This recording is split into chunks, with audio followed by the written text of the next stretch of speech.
nagsimula yan sa kapatid ko. You know, wala man talaga sana akong problema. Pero, ginatawag nila nga magnanakaw yung kapatid ko dahil lang sa confidential funds na yan eh. Pero ito yung sasabihin ko, ang tanong ko lang sana ba?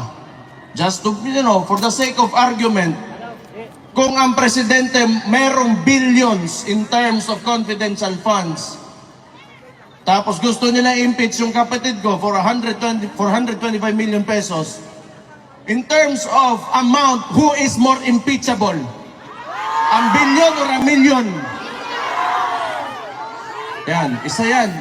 But sa totoo lang, you know, if you take a leadership position, lalo na executive, mayor ako, yung mga, lalo na mayor, barangay captains, yung executive position, alam mo, kung you are really serious on implementing or renewing policy or amending laws, or if you want to make a change, it should start with you. Kung sinasabi sana nitong Marcos na ito na masama may confidential funds, then it should start with him pababa, so that he will be the example that we will follow. And yet, you are sinisingle out mo yung isang tao. Ano ibig sabihin nun? It's because of politics.